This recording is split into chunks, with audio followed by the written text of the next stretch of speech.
Hello, everyone. Melissa Wilson here from Fox 26 News. I anchor the morning news, but also a medical reporter. Welcome to Lunch for the Soul. Hey, it's time to go grab a hot tea, a coffee, whatever it is you're drinking this time of day. Perhaps your lunch. Sit down with us for just a little while. It's time to rejuvenate ourselves. Life can be rough, right? But if we stop and we concentrate on the important things in life, especially how faith gets us through those dark days, and we all have them, let's face it. But if we can learn from each other of how to work through those tougher times, I really think that it makes life a whole lot easier. That being said, I want to introduce you to one special young lady who is an incredible friend and an unbelievable mom. Please, without further ado, welcome Beth Christine. Hi. Hi, Beth. How are you? Hi, honey. Coming from you about the mom, thank you so much. I always look to you for mom advice. So, Well, thank you for being here because we've got some stuff to talk about, and that is what you went through in the beginning of motherhood. So I'm going to start from the very beginning. Here we go. Oh my goodness, you're pregnant. It's such an exciting thing. So much to look forward to. What were some of your dreams when you first found out you were pregnant, your thoughts, all that good stuff? um, well, I always wanted to be a mom. I knew I was going to be a mom. I wasn't desperate to be a mom by any means. We have twins, right? There were two Yeah. little Sackies in that picture. So that's And a there twin they belly. are. Let's see. There they are. Um, so my husband and I, we got pregnant at 36. So I had them at 36 years old, which puts you over 35 automatically in a high risk category. And since they were twins, it's more high risk. So all throughout the pregnancy, those pictures you showed, it was me in the hospital on bed rest. I was in bed rest for quite a while, in the hospital and then at home. And with two babies, as any mom knows, with one baby, if you have to have the monitor, you get the one. Well, I had to have one on each side. And then they would like swim around. And so we'd have to find the heartbeat, which is so frightening to have to find that heartbeat, right? And Like, so where is this it? Which was one? your comfortable position for months, right? Yeah, that's how I was for months. Yeah. How did Yeah. you get through that? Because that can be very frustrating, very boring. Were you just so fired up and thinking about that what by lying there, what that meant for the future and getting those babies that thinking about that finish line, did that get you through? Yeah. Oh, absolutely. And so I had my doctor, and then we had their doctor, their high risk specialist. Mhm. And he had a horrible bedside manner, but he was an amazing physician. And I don't care. You don't have to like me or make me feel good about myself. I just want my babies healthy, right? And so he Yeah. did his job wonderfully. But I remember I came in and he said, "You're not gaining enough weight. What do you eat?" And I said, he goes, "What'd you have today?" And I said, "Oh, I had breakfast, eggs, blah, blah, blah." And what about snacks? I said, "Oh, I had some, celery and carrots." And he goes, "Nope, no more raw vegetables. You may not have any more raw vegetables." He says you have to have um, the most amount of protein you can possibly get in your body, and you have to eat 5,000 calories a day. That's a lot of So, calories. yeah. And That's he's a like, good if it's problem to not, have. I wish the doctor would tell me that right I now. still eat 5,000. Like, I never got out of the habit, right? It's still 5,000. But so yeah, so he was like 5,000 calories a day. He said, "I want you to wake up in the middle of the night and drink milk. I want you to." So when I was in the hospital, um, when you're in the hospital and they bring your food and you say, "I have to have 6 scrambled eggs for breakfast," and they bring it to you, and after like, first of all, they had to approve it because they thought I was, I guess, feeding the neighborhood, and then and then they brought it in on this huge tray, because scrambled egg comes in its own bowl. Oh my So it God. was all these bowls of scrambled eggs, and then the turkey sausage, and then the toast. And then I was lactose intolerant when I was pregnant, so I had to have this special lactose-free milk. Oh, that's in Scotland. I had to have this special lactose-free milk that they had to bring up. Oh my gosh, it So, was a lot. and I Well, just remember like crying, like, can you just put the eggs on one plate, please? just too much drama. Well, I want to fast forward. So your babies arrived, but they were a little early. Now that's to be expected with twins anyway. Right. But that at 27 weeks, they were tiny. Tell me how little they were. Yeah, so we have boy-girl twins, Heather and Finley, and she was born at 1.8 pounds, and he was born at 2.5 pounds. That's him, and that you can't really see, but that's Daddy's finger. There you go. That's Daddy's hands with him, and that's her. That's Heather. And when Finley was born, because he's blonde hair, blue eyed, his skin was totally translucent. So you could see practically like all of his blood vessels. You could see everything through him, and their eyes were underdeveloped. So their eyes were jet black. So he looked like this little alien baby. That's her. That's the first time I got to hold her, I think. You're sweet babies. Oh, look at them. They're just so little. And okay, so I mean, you're incredibly happy they're here, but this is a challenge. I mean, to see your babies in an isolette. I'm going to show the wide shot again here. So that's me on the left, and that's my mom on the right. And so the problem is walking away from those babies. Isn't that so tough? It's not natural. You know, in a perfect world, you pack those babies up from the hospital. They're next to your bedside with you. That's brutal. How did you get through day after day, week after week, month after month of them trying to grow and get healthier in the hospital? Yeah, they were there 95 days. So they were born in August. They should have been born in October, at the end of October. And, you know, we had an incredible nursing staff. I actually, because of the job that I was in at the time, there's his little black eyes. I went back to work a week after my emergency C-section because I wanted to save my family leave for when they got out of the hospital, because we figured, you know, we thought they were on feeding tubes, and we thought they would have to come home on feeding tubes, which our son did. But he pulled it out right away, and he was eating. And so I just never put it back in. But, so we thought that we might have to have specialists for them at home, night nurses, home health care. So since they had 24-hour care at Texas Children's, and they were incredible, what an amazing godsend place that is. We figured that since they had 24-hour care there, that I should use my leave for when they got out of the hospital, where we didn't have, you know, all the specialists and the amazing nursing staff. So, you know, my church was really good. They sent the pastor up to pray with us. We had the staff at Texas Children's, I mean, just really supports the parents. They want to make sure that the parents' mental health is top priority, as well as the babies and their health and their physical health. My parents were 24/7. My mom was a school teacher and a special education teacher her entire life. And she was planning on retiring. And when the babies were born, she was like, that's it. I'm done. I'm out. I'm a grandma. So we would do shifts at the hospital. When I was back at work, I would get up in the morning, go to work. And then as soon as I left work, I'd go to the hospital and tag team my mom. And she would leave, and then I would spend the night at the hospital, go home, shower, and then go back to work. And, you know, People ask how you do it. Well, first people ask how you do it with twins, right? Yeah. How you do anything with twins. Well, certainly hubby comes into play. He was so tired. He was so sleepy. He was it's like one eye open, but still doing that kangaroo care and making sure that baby had skin on skin, right? We looked like that for years. We looked so tired.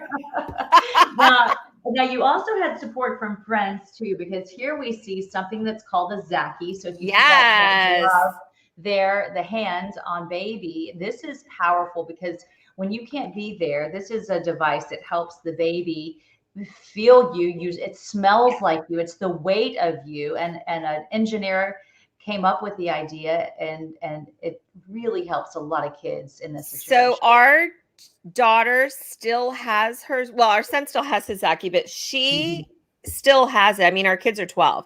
And when she's really sick, or if she's, really in need of some comfort, she'll be like, Mommy, can you get my Zaki? Oh, you can see it up there kind of on the upper left-hand side of her. Hers was pink. Yeah, that pink thing. And it looks like such an odd thing, but when you really think about it, all you want to do as a mom, when you leave those babies, is to leave your hand with them, because for so long we couldn't hold them for several weeks after they were born. And all we could do was put our hand in their isolettes and rest our hand on them. And so all you want to do when that's your only way of taking care of your baby is to leave your hand with them. And the inventor of the Zaki knew that. She was a NICU mom, and she created an incredible device for parents to really feel like they can still bond with their babies when they're not with them. For sure. Well, I usually spend this time to talk about faith and how that really plays a role in making a difference. When your babies are born and they're that tiny, and you have scares along the way, there are bells going off, there are alarms going off in the NICU. You see some babies not flourishing, and you talk to those parents and you hear these stories, and it breaks your heart. How did you get through that as far as your faith is concerned? How did that help get you through it? Because you obviously had the family and the friends and the doctors and nurses support, but what about your own inner faith? So, like you mentioned, they were actually born during the big H1N1, the swine flu. And there were babies all around us in the NICU that were not flourishing or not surviving. So we would have moments where we'd be so excited because our baby, didn't, lose their oxygen saturation for 15 minutes, and we can't celebrate because of what's going on next to us. So many conversations with God, so much soul searching, and realizing that this gift that God has given us, it's our job to do the best with it that we possibly can. So that's them. They almost left the hospital at that point. You can see those chubby little cheeks. They're gaining weight. This is my favorite. My twin did it. I am completely innocent in this situation. I did not do it. And they would sleep like that. They still sleep like that. Like, what if you go in one of their bedrooms, they'll have one arm up and the other one will have the other arm up. It's really, they're such strange little aliens. But knowing that God gave them to me after years and years and years of wanting them was such a realization for me, that he trusted me with these incredible gifts, these incredible babies. Lots and lots of prayers. We had like prayer services kind of for our children. We had so many people who just cared for our spirits and kept us grounded, because it's really easy to lose faith when something happens. And, we sort of hear that voice that says, why me, why me, why me? Oh, yeah. And that's our faith that's someone trying to shake our faith. And I had a premature baby of 4 pounds, which was probably considered a giant next to your precious babies. But for me, I wish somebody had told me, and one person did show me a picture. At the time, you feel like your child is never going to look like a typical baby. You don't think they're going to have those chubby cheeks. You feel like that they're going to have deficits their entire life. And it's so reassuring to hear from moms like you who say it can and will be okay, that they often grow up to do just fine. Yeah. And ours, the doctors would always tell us they'll self-correct at 2. At 2 years old, they'll self-correct. Preemies at 2 years old, by the time they're 2 years old, they're caught up. Well, they're not really caught up. We still have some learning disabilities. And, our son has glasses. Whether he would have had glasses or not, he probably would have had them anyway because we all wear glasses. Right. But when he was first born, they read one of his scans, and they told us that he had brain damage. And then when they reread it, they told us that it was a shadow on the scan. Oh, that was such a relief. So, and I went, my OB-GYN has been my OB-GYN ever since I ever first had an OB-GYN. And I remember crying in his office, and he said, I've been over to look at your babies when I go over to the hospital. He goes, I always go check on your babies. He said, and I haven't seen any seizures. I haven't seen any of the things that would indicate this problem. He's like, let's just wait and see what else they say. And, hearing that, it's like, okay. That's the hardest thing as a parent too. Probably harder for parents today because there's more instant gratification in the world than there was 12 years ago. But I think it's really hard for parents to do that wait and see. And it's like, no. Why do we have to wait and see? That's the day they came out from the hospital. Packed them up had to be the most incredible feeling where you just in sort of shock and awe. Yeah, absolutely. Yep. That's us bringing them home. Wow, what a great feeling of just saying we're finally going home. And there's so much help at Texas Children's Hospital in the form of like the Ronald McDonald House, where it's a safe haven where families can go. You can lie down if you need to. Yeah. They usually have snacks and things there to help you. I mean, when you have a support system like that, it makes all the difference when your babies are there 24/7 for months. Yeah, we had so much pizza at Texas. I mean, at the Ronald McDonald House, like so much pizza. Took a few years off afterwards. Yeah, they were wonderful. Fortunately, we lived close enough to the hospital. Oh, that's them. That's them last 2 summers ago. I wanted to say, here they are, closer to now. Oh, it's got to be good for anyone who's going through something like this to say, okay, we started out here. Yeah. And we've got that, precious translucent skin you were talking about, so tiny. And then we've got healthy, busy kids, nothing but smiles, baby. That's a good feeling right there. We are so blessed to have those little monkeys. I tell you what. It's the best feeling. Well, for somebody who doesn't understand this interfaith that you talk about, do you have a suggestion for somebody who might be, maybe they're pregnant and they're scared, or maybe they have a preemie and they're devastated because they have to leave and maybe they're going back to work like you for a bit. What is your suggestion to get through those hard times?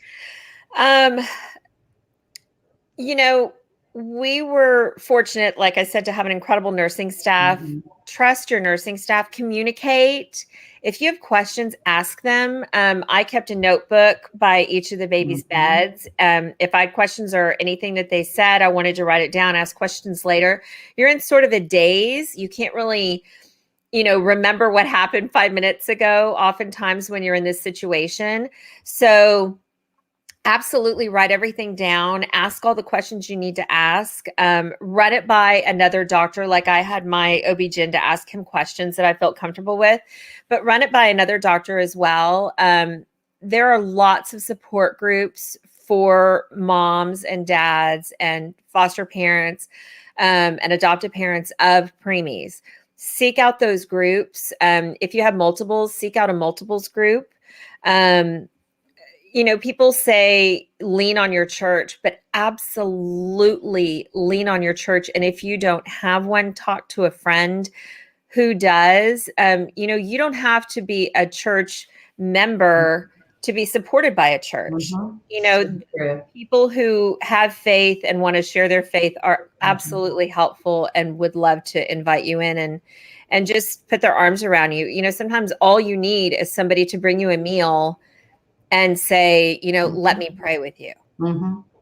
Well, And thank you for taking the time to share that, because I think people just need to hear that if they don't know where to turn, or if they don't have that church family that you talk about, or even how to go about getting it. So Beth, thank you for taking time today to join us for Lunch for the Soul. Again, just some time for us to reflect, to learn from each other, to build each other up in this mean, rough world we live in sometimes. You're certainly a big blessing. And thank you all for joining us. 12:30 is a place to be on Wednesdays for Lunch for the Soul. Bless Beth, huge hugs to your precious family. thank you. Thank you. Cheers to you. Thank you so very much. And I hope you have a blessed start of the new year. Thank you back to you. You're good at that.